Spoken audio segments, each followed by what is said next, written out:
안녕하세요. 퀵데이터 김동윤입니다.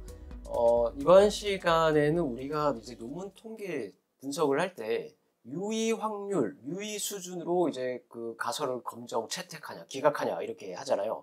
그래서 유의 확률과 유의 수준에 대해서 좀 살펴보도록 하겠습니다. 우리가 모집단의 특성을 알아보기 위한 경험적 연구에서는 표본에서 얻은 자료를 가지고 모집단에 대한 가설이 타당한지를 추론 통계를 사용해서 확인하는 절차를 하는데 이것을 우리가 가설 검정한다라고 하잖아요. 그래서 이 가설 검정은요, 통계 분석을 통한 가설 검정은 귀무 가설의 채택과 기각 여부를 결정하는 겁니다. 이 가설 검증을 위해 수집한 데이터를 토대로 검정 통계량 값에 대응하는 유의확률, P값, 유의확률이 이제 P값이라고 합니다. 그래서 이 유의확률의 크기를 유의수준, 알파라고 하는데요. 유의수준과 비교한 후에 유의확률이 유의수준보다 작을 때 기무가설을 기각하고 클 때 기무가설을 채택하게 됩니다. 자, 그럼 기무가설, 뭐 이렇게 대립가설 이런 말 많이 하잖아요. 그래서 이 기무가설은 이 null hypothesis라고 해서 영가설이라고 합니다. 그래서 H0, H0 이렇게 표기를 해요, 영어로. 그래서 이 귀무, null 이거는 없다라는 뜻이에요. 그래서 차이가 없다 혹은 같다 이런 뜻이에요. 같거나 차이가 없다 이런 것이 이제 기무라는 겁니다. 그래서 연구자의 내가 논문에서 쓰고 뭐뭐 할 것이다 라는 거와 반대되는 가설이에요. 그래서 뭐 예를 든다면 A약과 B약의 효과는 차이가 없다 이렇게 할 수 있습니다. 그럼 이제 대립가설, 이 대립가설은 영구가설이라고도 합니다. 그래서 H1이라고 이제 표기를 하는데 대립가설은 기무가설을 반대하는 가설이고 이 연구자가 내세우는 가설, 그래서 연구자의 추론 혹은 주장에 대한 설명을 기무가설이라고 합니다. 그래서 대립가설은 A약이 B약보다 효과가 좋다 이런 것이 이제 대립가설이 되는 겁니다. 이 가설 검증은요, 우리가 이제 달리 생각할 만한 어떤 설득력 있는 이유가 없는 한 현상적 차이는 무, 0이라는 명제로 시작을 하는 겁니다. 그래서 예상하거나 새로 알아내고자 하는 명제를 대립가설로 하고 내가 세우는 가설, 그리고 대립가설에 반대되는 명제를 기무가설로 설정하는 겁니다. 이 기무가설은 일반적으로 동일하다, 같다, 뭐 차이가 없다 이런 식으로 이제 표현이 됩니다. 예를 들어서 좀 전에 이제 그 말씀드린 것처럼 새로운 약의 효과를 입증하고자 한다면 새로운 약은 효과가 없다라는 기무가설을 전제로 연구를 시작하는 겁니다. 그래서 또 이런 게 있죠. 혹은 스트레스가 많으면 우울이 증가함을 입증하고자 한다면 스트레스는 우울에 영향을 미치지 않는다라는 이 기무가설, 이 현상적 차이가 무라는, 없다라는 이 명제에서부터 시작을 하는 겁니다. 그래서 이 기무가설에 반대되는 게 내가 세우는 가설, 즉 대립가설, 영구가설 이렇게 얘기를 하게 되는 겁니다. 그래서 기무가설, 영가설, H0는 증명하고자 하는 그 실험가설과 반대되는 입장이에요. 그래서 증명되기 전까지는 효과도 없고 차이도 없어. 그래? 그러면 내가 이거 차이 입증할게, 효과 입증할게 이거를 이제 대립가설로 하는 거예요. 그래서 대립가설을 다시 다른 말로 영구가설, 내가설, 영구가설이라고도 합니다. 그래서 기무가설과 반대로 실험을 통해서 규명하고자 하는 가설이다. 그래서 기무가설, 영가설 이런 거는 효과 혹은 차이가 없다 혹은 같다. 대립가설, 영구가설, 효과가 있다 혹은 차이가 있다, 있을 거다 이런 거예요. 그래서 그 대립가설을 내가 세우는 가설이라고 이제 하는 겁니다. 자, 우리가 이제 그 가설 검증을 가설 검증을 하는 데 있어서 많은 통계 분석 방법에서는 가설 검증 방법을 이제 우리가 통해서 추측을 하게 되잖아요. 그런데 가설 검증에 의한 추측은 지금 여기 보여지는 그 순서의 단계로 이제 진행이 됩니다. 그래서 첫 번째, 가설 수립을 먼저 해야 되죠. 기무가설과 대립가설, 내가설, 영구가설 이걸 먼저 수립을 해야 돼요. 뭐 예를 든다면 두 변수는 독립변수, 종속변수는 상관이 없다. 이게 전제예요. 기무가설이에요. 그런데 아니야. 내가 세우는 가설. 아니야. 독립변수와 종속변수는 상관이 있어. 그 다음에 또 이제 뭐 다른 거. 새로운 약과 기존 약은 치료 효과에 차이가 없다. 없어. 원래는 명제가 그런데 아니야. 내가 지금 실험하는 이거는 효과가 있을 거라고 생각해. 그래서 가설을 새로운 약과 기존 약은 치료 효과에 차이가 있다. 이렇게 이제 하는 겁니다. 근데 두 번째, 가설을 세운 다음에 두 번째로 데이터를 통한 검정 통계량을 계산합니다. 이 검정 통계량은 뭐 T 검정, T 통계량, 카이스퀘어 통계량, F 통계량 뭐 여러 가지가 있는데 여기서 검정 통계량을 계산합니다. 이 가설 검증하기 위한 통계량 값인데요. 기본적으로 우리가 그 케이스, 표본 자료 값을 가지고 계산이 되는 거죠. 다음으로 이런 것들이 계산된다면 세 번째로 검정 통계량 값의 P값, 즉 유의확률 값을 이제 계산하는 거죠. 기무가설이 참일 경우 검정 통계량 값이 얼마나 빈번하게 일어날지에 대한 확률 값을 얘기하는 거예요. 유의확률은. 그래서 이 유의확률 P값이 작으면 기무가설 하에서 일반적 현상이 아니기 때문에 기무가설을 기각하고 대립가설, 내 가설을 채택한다는 겁니다. 그래서 유의 수준 알파를 기준으로 하고요. 이제 1%, 그러니까 0.01, 그리고 5%, 0.05.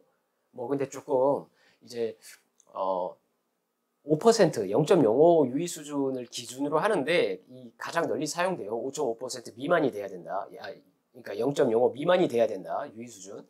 그런데 안 나올 때는 이제 지도교수나 아니면 그 학회라면 그 학회에 이제 그 얘기를 같이 좀 나누는데 10%, 그러니까 0.1도 사용하기도 합니다. 그래서 이 가설 검정 결과는요. 기무가설에 그러니까 원래 있는 명제, 근데 내가 그게 아니야. 나는 그렇지 않다고 생각해. 난 이런 게 있을 거라고 생각해. 라고 하는 거잖아요. 근데 그 기무가설에 기각된다와 기각되지 않는다 중 어느 한 가지의 결론을 내려야 되는 겁니다. 그렇죠. 가설 검증을 이제 하니까.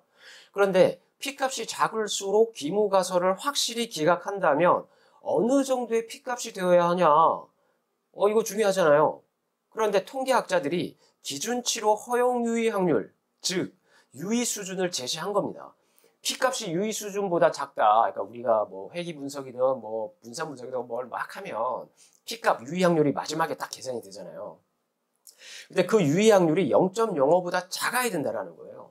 그래서 그것이 0.05보다 유의 수준보다 작다고 했을 때 기무가설을 기각하는 결정을 내리게 되는 건데 뭐 0.21, 10%도 사용이 될 때도 있어요. 물론 유의 수준을 정하는 것은 연구자의 주관적이에요. 근데 보통 이제 5%로 우리가 0.05로 이제 한다고 하니까 근데 유의 수준 0.1까지 본다라는 것은 너무나 관대하기 때문에 지도교수나 학회 심사에서 거절될 수도 있습니다. 이거는 채택이 아니야 라고 할 수 있어요.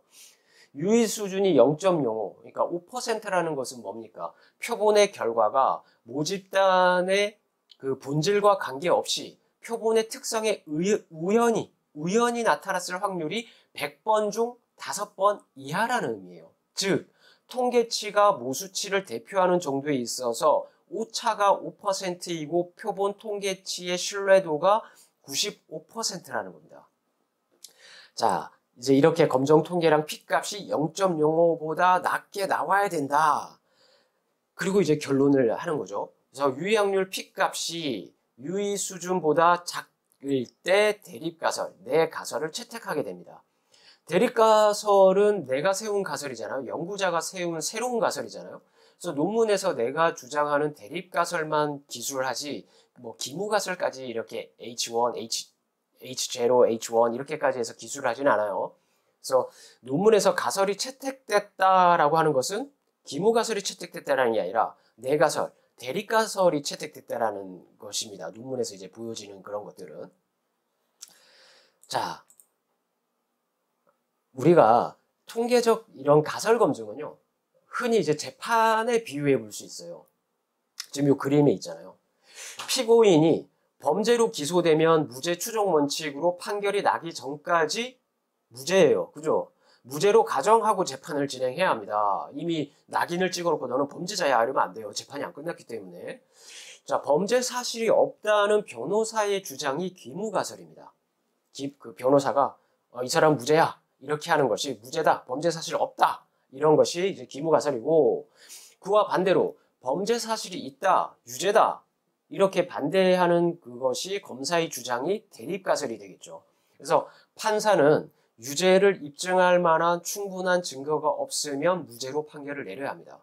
무죄 입증은 유죄의 입증보다 어렵고 때로는 불가능할 때도 있겠죠. 그죠? 그래서 무죄라는 가정, 즉 기무가설을 먼저 설정하고 이를 부정함으로써 무죄가 아니다. 내가 세우는 가설, 대립가설, 그 검사의 주장을 이제 받아들이게 되는 겁니다. 자, 그래서 이거 재판에 비유한 것처럼 이 그 통계적 검증에서 처음부터 차이가 있음을 이제 입증하기가 어렵죠. 그래서 차이가 없다고 가정하는 것이 기무가설이고, 통계적 검증을 통해서 차이가 있다는 근거를 충분히 확보하면 기무가설을 기각함으로써 연구자의 주장, 대립가설을 받아들이는 거죠. 그 근거가 뭡니까? 우리는 유의 확률, 유의 수준인 거예요. 통계적으로. 자, 이제 가설 검증 이제 또 하는 데 있어서 이제 그 재판과 관련해서 이제 통계 비유했을 때 이 통계적 그 검증에서도 이런 게 있어요. 의사결정에 있어서 기무가설 기각, 피고는 유죄다. 그런데 기무가설이 참이다. 그러니까 피고는 무죄다. 이럴 때는 일종 오류라고 합니다. 일종 오류. 이게 알파. 이게 유의 수준인 거예요. 그러니까 피고는 유죄인데 피고는 무죄다. 이렇게 결정을 잘못 내리는 거예요. 그래서 제1종 오류라고 합니다. 이것을. 그리고 피고는 유죄다. 그런데 피고는 유죄다. 옳은 판단한 거죠. 그리고 이제 밑에 피고는 무죄다. 그리고 또 피고는 무죄다. 이거는 이제 옳은 판단한 거예요. 그리고 피고는 무죄다. 그리고 피고는 유죄다. 이렇게 했을 때는 제2종 오류 이제 베타라고 합니다. 그래서 이런 거는 이제 또 나중에 뭐 검정력 이런 게 있는데 우리가 중요한 건 뭡니까? 제1종 오류 알파. 이게 더 중요한 겁니다. 통계에서도 재판에서도 마찬가지고 좀 이따 예를 한번 들어서 설명을 드려볼게요. 그래서 제1종 오류는 옳은 기무가설이 기각될 때 발생한다. 이걸 유의 수준이라고 합니다. 1종 오류를. 재판에서 결백한 사람이 잘못해서 유죄로 선언될 때 발생하는 겁니다. 결백한 사람이 잘못해서 유죄예요. 아주 심각한 거죠. 그리고 또 통계적으로 실제 치료 효과가 없는데도 있다고 잘못 판단하는 겁니다. 이게 1종 오류, 유의 수준입니다. 자, 그럼 2종 오류, 허위 기무가설을 기각하지 않을 때 발생하는 것이다. 이게 베타예요, 베타. 그래서 유죄인 피고가 무죄로 선언될 때 발생하는 겁니다. 그리고 이제 뭐 통계적으로는 실제 치료가 효과가 있는데도 이 효과를 증명하지 못하는 오류예요. 이걸 2종 오류라고 합니다. 자, 그럼 여러분들 한번 판단해 보세요. 제1종 오류, 먼저 제1종 오류와 제2종 오류는 이제 역의관계입니다. 역의 관계. 그래서 어느 한 확률을 감소시키는 것은 다른 확률을 증가시킨다는 것을 의미해요. 그래서 1종 오류든 2종 오류든 이걸 우리가 완벽하게 충족할 수는 없습니다. 그래서 그러면 여러분들이 판단했을 때 무엇이 더 중요한 것 같으세요? 1종 오류가 더 중요한 것 같으세요? 2종 오류가 더 중요한 것 같으세요? 자, 여기서 한번 좀 설명드려볼게요. 올리버 웬델 홈스라는 전 미 연방 대법원 대법관이 이제 이렇게 얘기를 했습니다. 제1종 오류의 확률과 제2종 오류의 확률 간 관계를 이 사람이 이제 주장한 거에 좀 빗대서 얘기해 보면, 한 사람의 결백한 사람을 유죄로 선언하는 것보다 100명의 유죄인 사람을 무죄로 선언하는 것이 더 낫다. 여러분들 이 말 굉장히 많이 들어봤죠? 그래서 제1종 오류의 확률은 제2종 오류 확률의 100분의 1이어야 되는 거예요. 그만큼 제1종 오류가 더 중대한 오류이기 때문에 이를 얼마나 허용할 것인가에 따라서 통계적 유의성을 판정하는 겁니다. 자, 제2종 오류의 경우에 예를 들면 신약 효과를 실험했는데 실제로 효과가 있어요. 그런데 그 효과를 입증하지 못했어요. 그러면 논문 발표 안 되죠? 효과는 있어. 그런데 이거를 통계적으로 증명하지 못했어요. 그럼 이거 논문에서 안 받아주죠. 학회에서도. 그럼 논문 발표 어렵죠? 그리고 신약 효과가 인정을 받지 않았기 때문에 연구자 혼자만 아쉬워하면 되죠. 식약처에서도 안 받아주겠죠. 통계적 유의 확률이 안 나오면. 안 받아줘요. 혼자 아쉬워하면 돼요. 논문 이거 분명히 있는데 이거 입증을 못했네. 그러나 제1종 오류의 경우 신약의 효과가 없어요. 그런데 있다고 잘못 판단해서 이게 시판이 됐어. 사람들에게 투여가 된다라면 어마어마한 사회적으로 큰 문제가 되겠죠.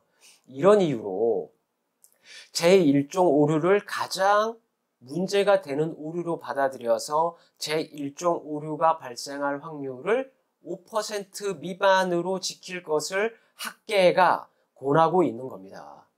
통계검정 결과 P값이 유의 수준 0.05 미만으로 나왔다고 가정해 볼게요.